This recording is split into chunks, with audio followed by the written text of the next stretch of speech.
Então vamos falar um pouquinho sobre as 70 semanas de Daniel? Lembra que sempre que aparece esse ícone, aqui vai ter a indicação de um vídeo para você se aprofundar melhor em cada uma dessas abordagens. Primeira coisa que eu quero mostrar para vocês é as 70 semanas de Daniel. Quem é o povo de Daniel e quem é a cidade santa que aparece nas 70 semanas? Sobre quem se cumprirão as promessas no final das 70 semanas? Será que aquelas promessas são só para o povo de Israel ou inclui todo mundo? E a última semana de Daniel é só para o povo de Israel ou é para a igreja também? Irmãos, olha só, são perguntas muito inteligentes que eu quero ver a sua resposta. Escreve aqui embaixo, tá? Vou pedir para vocês de novo, tá? Irmãos, o povo de Israel que está nas 70 semanas e a cidade ali santa, fala só do povo de Daniel no sentido de ser os hebreus, os israelitas, Israel, ou inclui todos os que fazem parte do povo de Deus? Segunda pergunta, né? Sobre quem se cumprirão as promessas que a gente vai ler agora? Será que é só para o povo de Israel? Ou as promessas que a gente vai ler agora inclui todo o corpo de Cristo? E última, né? A última semana de Daniel, ela é só para o povo de Israel? Ou é para a igreja também? Ó, eu vou tentar mostrar isso para vocês agora.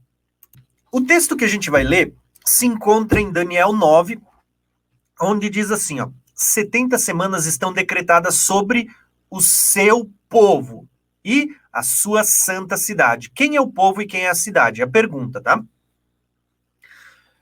Então, quando a gente lê o texto, vocês conhecem, aqui vai ter indicação de um vídeo.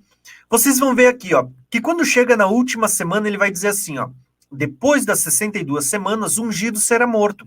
Pronto, acabou as 69, agora vai começar a última. E já não haverá lugar para ele. A cidade e o lugar santo serão destruídos pelo povo do governante que virá. Olha o governante aqui, o anticristo, o chifre pequeno, perverso, iníquo, né? O fim virá como uma inundação. Guerras continuarão até o fim, desolações foram decretadas. E com muitos ele fará uma aliança que durará uma semana. Olha aqui a última semana. No meio da semana ele dará fim ao sacrifício e à oferta, e numa ala do templo será colocado sacrilégio terrível, até que chegue sobre eles o fim que lhe está decretado. Pergunta que eu faço para vocês, irmãos, as promessas que se cumprirão no final das 70 semanas é para quem? Aí você vai dizer, tá, mas que promessas? Essas aqui, ó. 70 semanas estão decretadas sobre o seu povo e a sua santa cidade para acabar com a transgressão, primeira promessa, para dar fim ao pecado, para expiar a culpa, para trazer justiça eterna, para cumprir a visão, para selar a profecia e para ungir o Santíssimo. A pergunta que eu faço, acabar com a transgressão é para todo mundo, para toda a igreja, para todo o povo de Deus, ou é só para Israel? É só para os judeus? Dar fim ao pecado é para todo mundo, é para a igreja ou é só para o judeu? Expiar as culpas, será que quando acabar a última semana é só para o povo judeu ou é para a igreja também? Trazer justiça eterna, cumprir a visão, selar a profecia, ungir o Santíssimo. Lembra que o Santíssimo aqui ele vai receber um domínio eterno, um reino que jamais passará? Isso é no final das 70 semanas, no final da última semana, quando ele vem. A pergunta que eu faço, essas profecias é para a igreja ou é só para Israel? E isso é importante, irmãos. Se você conseguir entender e responder isso, você já vai estar um caminho andado, tá? Muitas pessoas, principalmente na linha pré-tribulacionista, vão dizer, olha, tá vendo? A última semana, Deus ele vai parar de tratar com a igreja é arrebatada e Deus vai voltar a tratar com o povo de Daniel, o povo judeu, o Israel da carne. Mas eu vejo da seguinte forma, irmãos, eu não vejo nenhuma base bíblica. As profecias, elas começam falando do povo de Daniel. Quem era o povo de Daniel? O povo que tinha uma aliança com Deus. Era o povo de Deus, era o povo de Daniel nos seus dias. As pessoas olham e dizem, não, o povo de Daniel era aquele da descendência sanguínea. Mas percebam que as profecias de Deus nunca foi para uma descendência sanguínea. As promessas foram para os da fé. Então, quando fala do povo de Daniel, fala daqueles que são da fé, aqueles que são crentes em Deus, tá? Então, quando fala de um povo e de uma cidade, olha só o que eu quero mostrar para vocês quando a gente fala de um povo e de uma cidade. Quem é o povo de Daniel?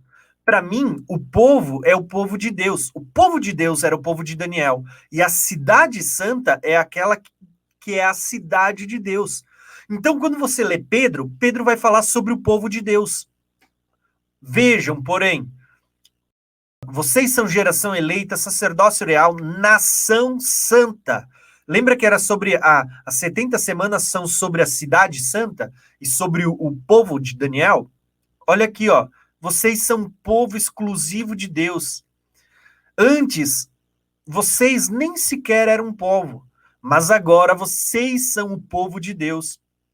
Pedro está dizendo, gente, vocês são um povo exclusivo de Deus. A igreja. Olha só o que Gálatas Paulo vai escrever.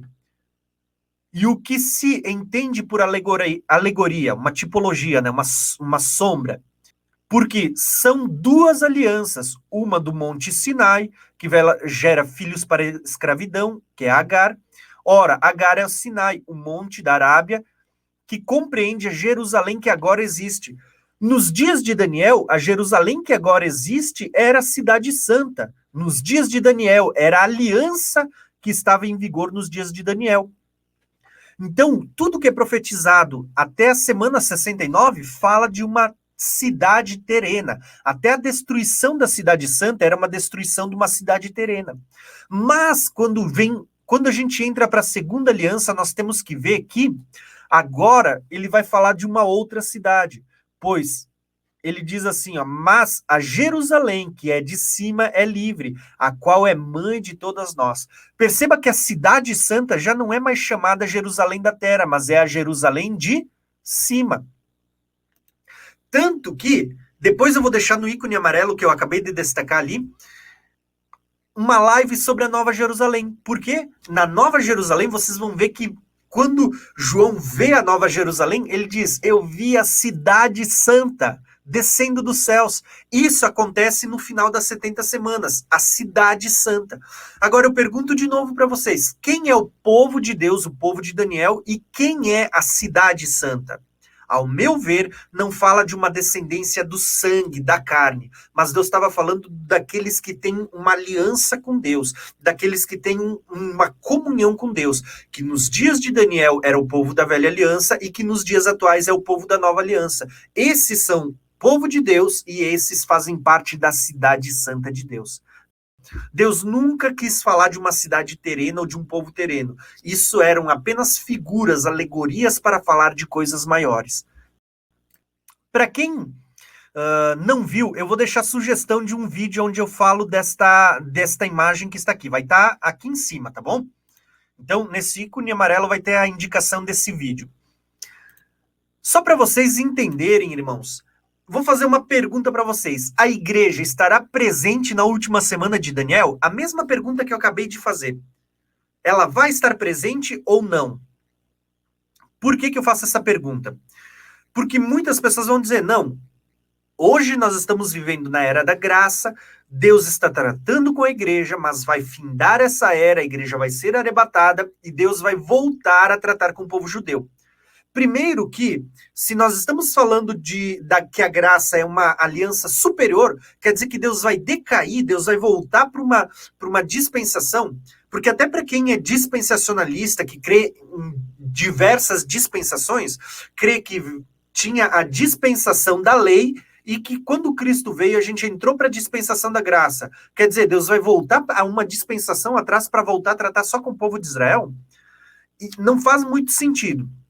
Mas eu quero usar uma outra abordagem para mostrar para vocês que a igreja estará presente na última semana. Tá vendo essa imagem aqui? Essa imagem é um vídeo que eu fiz daquele da mãozinha, onde você vê os 7 castiçais, que são também as 7 igrejas. E para esses 7 castiçais, essas 7 igrejas, vocês vão perceber que está sendo dada uma mensagem. E nesta mensagem, vocês vão ver que tem várias colocações que são feitas às 7 igrejas, que são mensagens, é uma mensagem codificada para a igreja que vai estar num período da grande tribulação. Isso mesmo. a mensagem dada às 7 igrejas, vocês vão ver que tem vários elementos espalhados ali que você vê no período da última semana de Daniel, inclusive durante o período da grande tribulação. Então, olha só, eu vou tentar fazer uma abordagem bem simples, bem curtinha, para que você veja o vídeo depois, tá? Por que eu creio que a igreja vai estar na última semana? Quando você vê as 7 igrejas, você vai ver uma mensagem codificada dentro dessas 7 igrejas. Um exemplo, aqui você vê as 2 testemunhas. Aqui, ó, você vai ver Esmirna, uma igreja que é fiel, está com a sua chama acesa, que vai ser perseguida e morta. Uma figura de Moisés, que foi perseguido e ele morreu antes de entrar na Terra Prometida. Quando você olha para Filadélfia, você tem a segunda testemunha. Você vê uma igreja que vai permanecer viva até o final, uma figura de Elias, outra testemunha, que foi arrebatado sem experimentar a morte. Quando a gente olha para essa figura da última semana, vocês vão perceber que aqui em Pérgamo está sendo dito para a igreja que se eles não se arrependerem, Cristo virá com a espada da sua boca para exercer juízo. Quando é que Jesus vem montado num cavalo branco com a espada da sua boca? No final da semana. Agora, olha só que interessante quando a gente olha para toda essa figura. Quando a gente chega na Cana Central, em Tiatira, você tem ali várias figuras. Por exemplo, deixa eu falar de Pérgamo de novo. Aqui em Pérgamo, você vai ver Balaão. Balaão, só para os irmãos lembrarem, ele esteve presente nos dias de Moisés, tá? Uma das 2 testemunhas. Então, nós temos Moisés, a testemunha profetizando, nós temos Balaão, um falso profeta.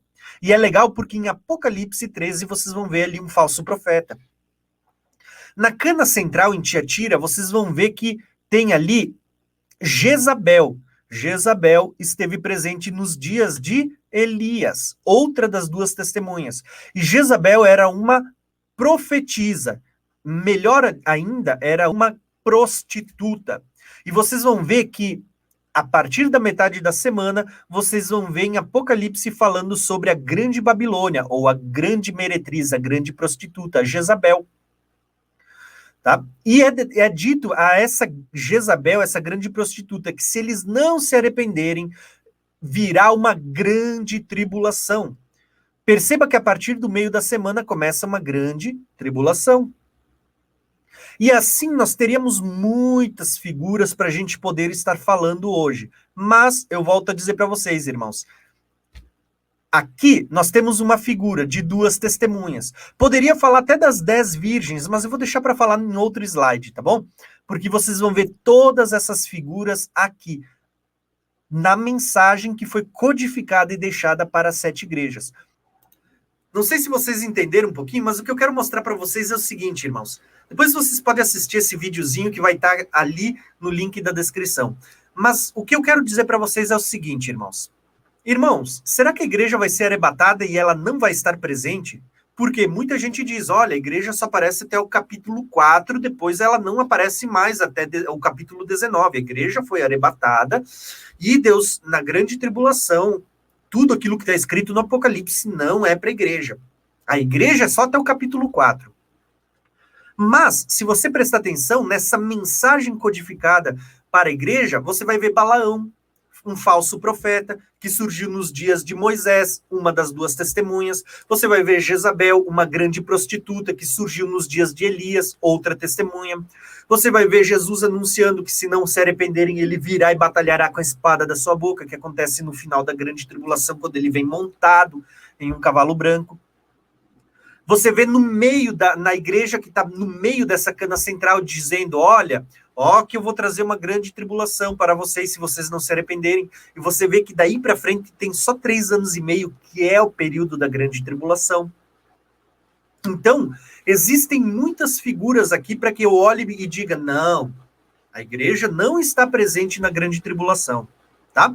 Então, ao meu ver, eu creio que sim, a igreja está na grande tribulação. E veja que é dito à igreja assim, quem tem ouvidos, ouça o que o Espírito diz às igrejas.